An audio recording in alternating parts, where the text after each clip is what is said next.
ভারতের নীতি নিয়ে অনেক প্রশ্ন আমাদের। ছাত্র জনতার আন্দোলনকে ভারত কেন মেনে নিতে পারছে না? বাংলাদেশের সংখ্যাগরিষ্ঠ মানুষের জনমতকে কিভাবে অন্ধের মতন অগ্রাহ্য করে যাচ্ছে দেশটি?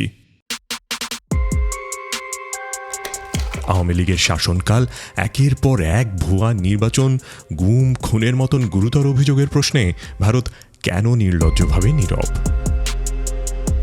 ক্ষমতা ধরে রাখতে হাজার হাজার ছাত্র জনতাকে হত্যার দায় নিয়ে ভারতে পালিয়ে যাওয়া হাসিনাকে কেন ভারত সমাদরে আগলে রেখেছে? আমরা এইসব প্রশ্নের উত্তর খুঁজি নীতি নৈতিকতার মানদণ্ড দিয়ে। কিন্তু রাষ্ট্র কি সবসময় নীতি মেনে চলে, বিশেষ করে ভারত?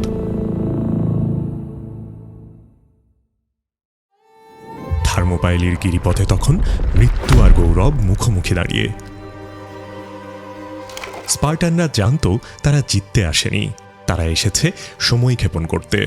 রাজা লিওনাইডাস সম্মুখ সমরে প্রাণপণ লড়াই করে যাচ্ছিল, কিন্তু যুদ্ধের ভাগ্য নির্ধারিত হচ্ছিল পেছনে, গোপনে, অন্ধকারে।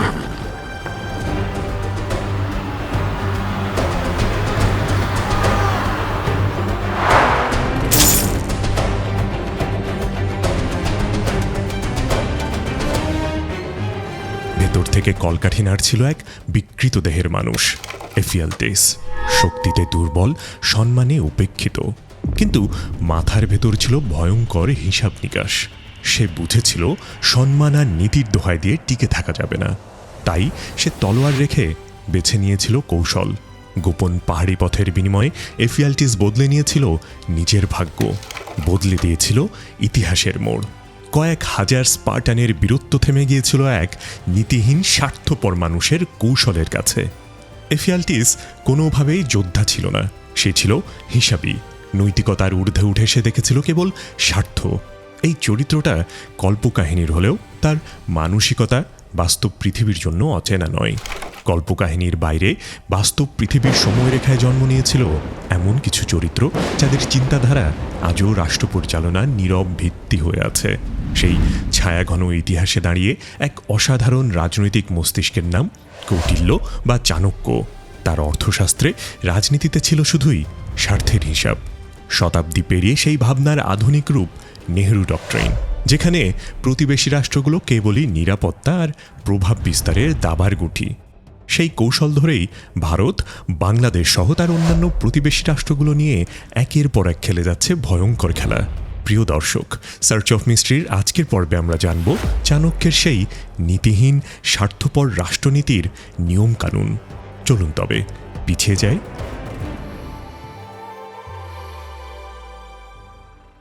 প্রায় ২৪০০ বছর আগের কথা।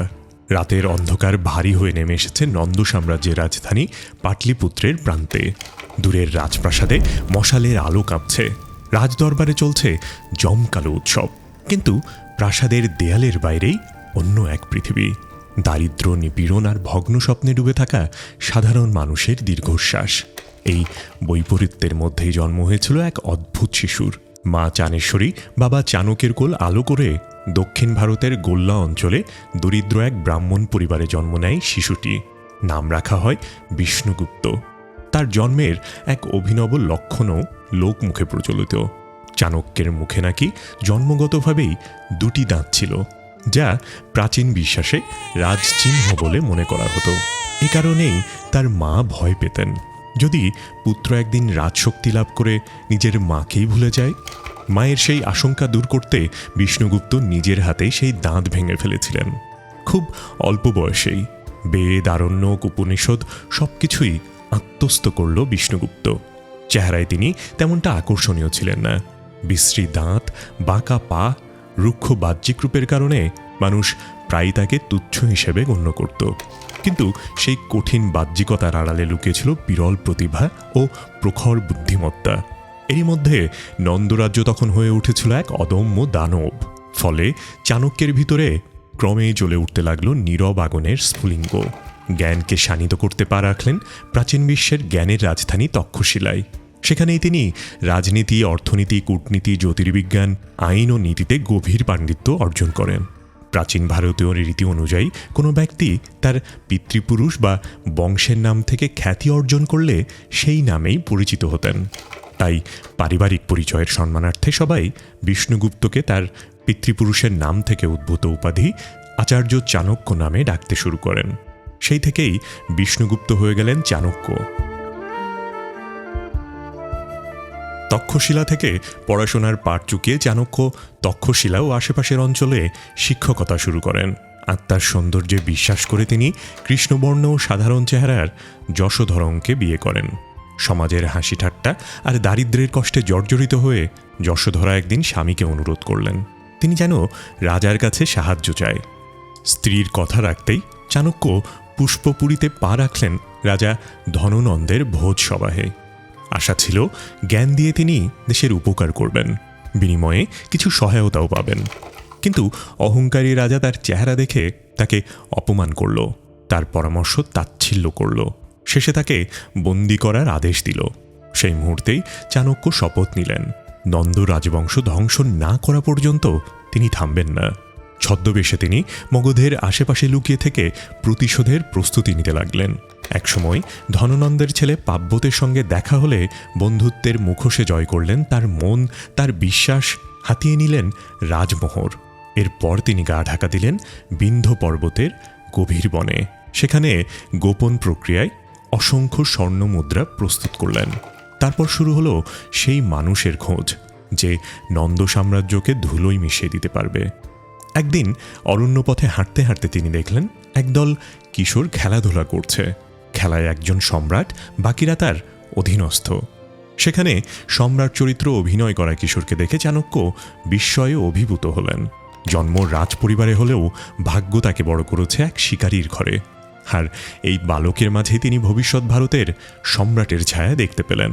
তিনি শিকারীকে 1000 স্বর্ণ মুদ্রা দিয়ে নিয়ে এলেন বালকটিকে, যাকে পরবর্তীতে চাণক্য গড়ে তুলবেন চন্দ্রগুপ্ত মৌর্য হিসেবে। এরপর দীর্ঘ 7 বছর চন্দ্রগুপ্তকে রাজনীতি, যুদ্ধনীতি ও শাসনের শিক্ষা দিলেন তিনি। চন্দ্রগুপ্ত যৌবনে পা দিতেই চাণক্য স্বর্ণমুদ্রার গুপ্তধন তুলে এনে সংগঠিত করলেন এক বিশাল বাহিনী। শুরু হলো ধননন্দের বিরুদ্ধে যুদ্ধ। প্রথম আঘাত ব্যর্থ হল। নন্দ সাম্রাজ্যের বিশাল শক্তির মুখে চাণক্য চন্দ্রগুপ্তের বাহিনী ভেঙে পড়ল। হতাশ হয়ে তারা ছদ্মবেশে ঘুরতে লাগলেন। আবার গড়ে তোলা হলো বাহিনী। ধীরে ধীরে তারা এগিয়ে এলেন রাজধানী পাটলিপুত্রের দিকে।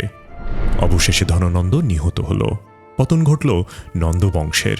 সিংহাসনে বসলেন চন্দ্রগুপ্ত। এভাবেই এক ব্রাহ্মণ, এক বালক আর এক কঠোর প্রতিজ্ঞার মাধ্যমে শুরু হলো মৌর্য সাম্রাজ্যের স্বর্ণযুগ। না, যা ভাবছেন তা না। চাণক্যের গল্পের শুরু এখান থেকেই। তিনি জানতেন এখন শুরু হবে আসল লড়াই, সাম্রাজ্য টিকিয়ে রাখার লড়াই। স্বাধীনতা অর্জনের চেয়ে রক্ষা করাই যে কঠিন।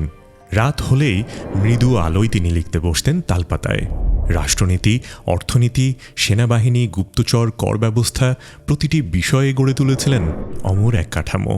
15 অধিকরণে 6000 শ্লোক নিয়ে এই নির্জন রাতগুলোয় জন্ম নিলেন অর্থশাস্ত্র নামক সেই মহাগ্রন্থ, যা সময়কে ছাড়িয়ে টিকে থাকবে সহস্র বছর।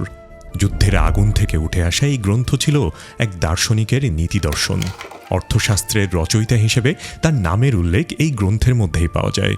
এই বইয়ের শেষে যেখানে গ্রন্থকার তার পরিচয় দিয়েছেন, সেখানে তার নাম কৌটিল্য নামেই উল্লেখ করা হয়েছে।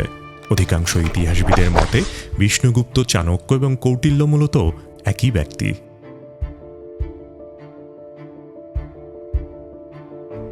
অর্থশাস্ত্রের জন্মের সেই রাতগুলোর পর গড়িয়ে গেছে বহু শতাব্দী।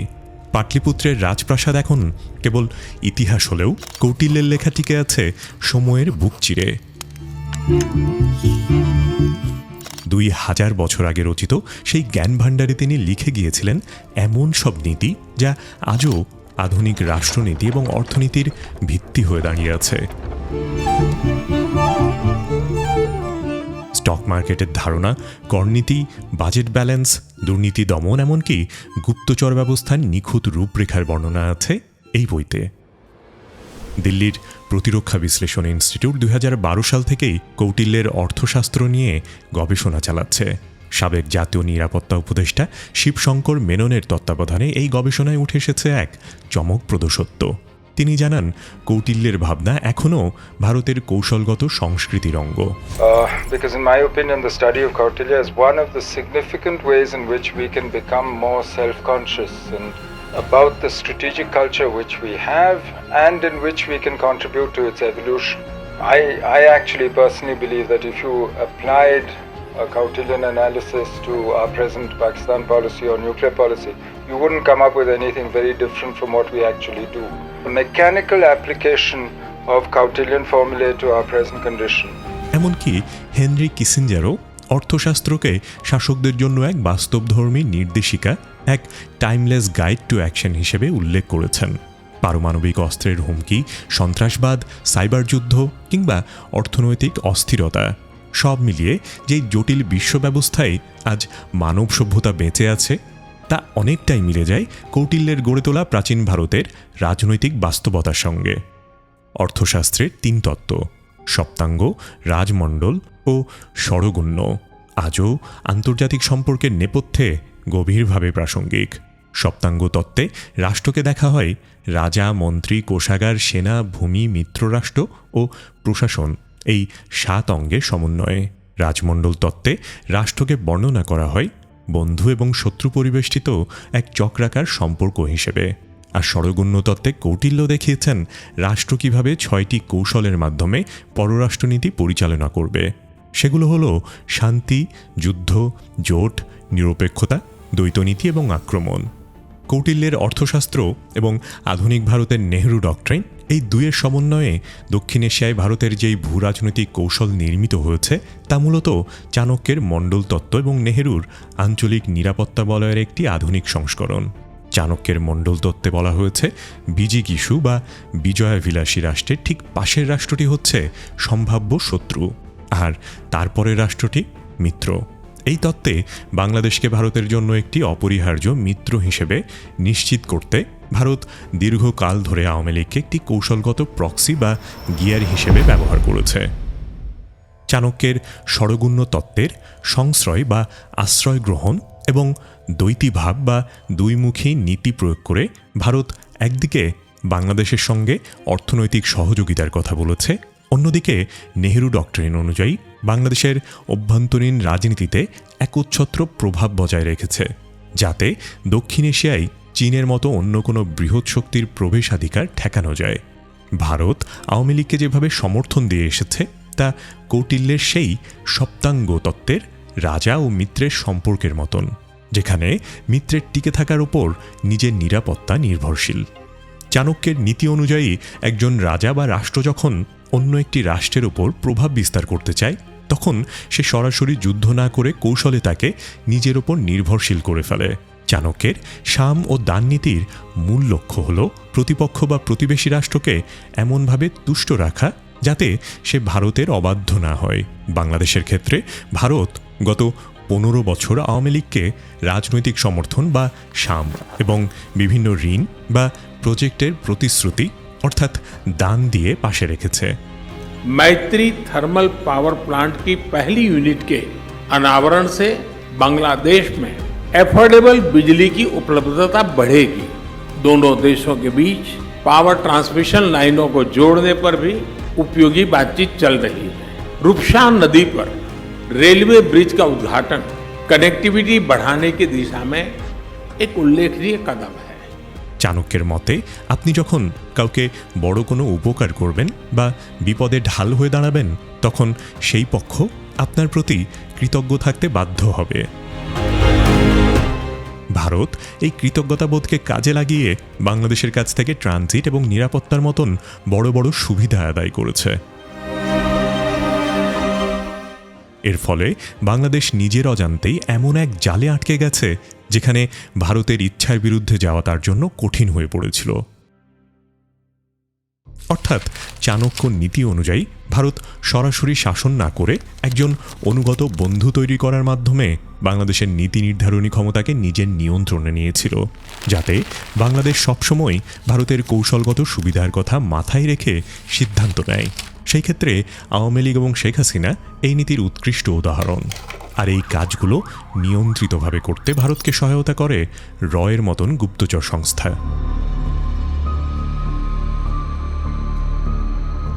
চাণক্য সেই সময় বলেছিলেন, তথ্যই শক্তি। এই বিশ্বাসে প্রাচীন ভারতে তিনি গড়ে তুলেছিলেন এক সুসংগঠিত গুপ্তচর নেটওয়ার্ক। পাটলিপুত্রের গলির ভিক্ষুক থেকে শুরু করে দূর প্রান্তের ব্যবসায়ী সবাই কোনো না কোনোভাবে তার গুপ্তচর নেটওয়ার্কের অংশ ছিল। ভারতও সেইভাবে তার গুপ্তচর বাহিনীকে সাজিয়েছে। বাংলাদেশের প্রান্তিক পর্যায় থেকে শুরু করে প্রশাসন, সরকার, এমনকি ছোট বড় রাজনৈতিক দলের ভিতরেও ঘাপটি মেরে আছে ভারতের বিভিন্ন গুপ্তচর। নেহেরু ডক্ট্রিনের মূল সার কথা ছিল প্রতিবেশী দেশগুলো যেন ভারতের নিরাপত্তার পরিপন্থী কোনো পদক্ষেপ না নেয়। আর এটি নিশ্চিত করতেই ভারত আওয়ামী লীগকে রাজনৈতিক ঢাল হিসেবে ব্যবহার করেছে। তবে কৌটিল্যের নীতিতে জনগণের সম্মতির চেয়ে শাসকের শক্তিমত্তাকে গুরুত্ব দেওয়ার যে নেতিবাচক দিক রয়েছে তা আজ ভারতের জন্য বুমেরাং হয়ে দাঁড়িয়েছে।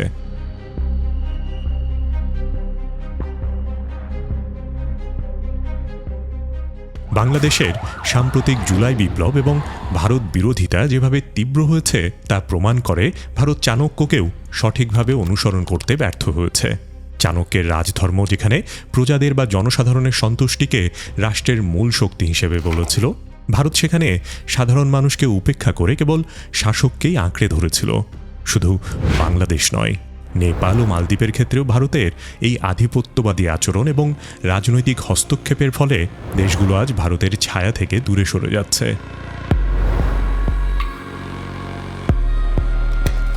নেপালের ওপর অবরোধ আরোপ বা মালদ্বীপের অভ্যন্তরীণ রাজনীতিতে মাইক্রো ম্যানেজমেন্ট করার যেই চেষ্টা ভারত করেছে তা নেহেরু ডক্ট্রিনের সেই সম্প্রসারণবাদী মানসিকতারই এক অংশ। কিন্তু কৌটিল্য সতর্ক করেছিলেন, যেই শাসক প্রতিবেশীদের মধ্যে ঘৃণা বা ভয় তৈরি করে সে দীর্ঘমেয়াদে অরক্ষিত হয়ে পড়ে। ভারতের বর্তমান কূটনৈতিক একাকিত্ব এবং প্রতিবেশীদের সাথে তৈরি হওয়া যুদ্ধ ভাব মূলত চাণক্যের সেই কঠোর দণ্ডনীতির অতি প্রয়োগের ফলাফল।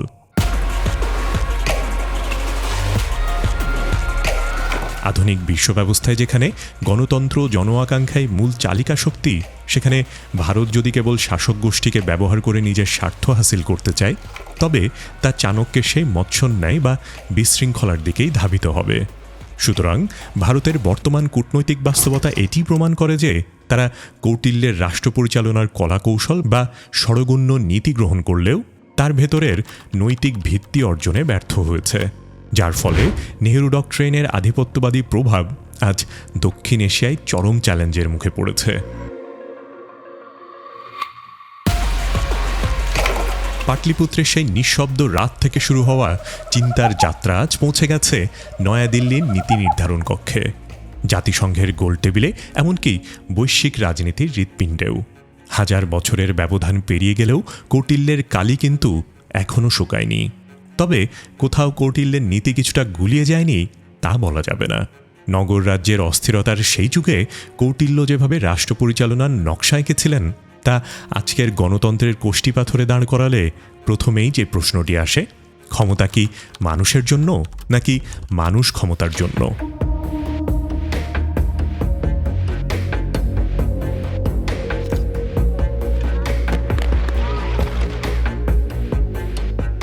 কৌটিল্যের চোখে রাষ্ট্র মানে শক্তি, শৃঙ্খলা আর স্থিতিশীলতা। রাষ্ট্র যেখানে স্বার্থপর ও নীতিহীন। তাই যদি হয়, চাণক্যের নীতি কি ভারতের বর্তমান সময়ে এসেও প্রয়োগ করবে? প্রতিবেশী দেশগুলোকে কৌশলের জালে আটকে রাখা কি দীর্ঘমেয়াদে ভারতের জন্য ভালো হবে, নাকি তা অবিশ্বাস আর বিরোধিতায় বাড়িয়ে তুলবে? আপনার মতামত কি? কমেন্টে জানান।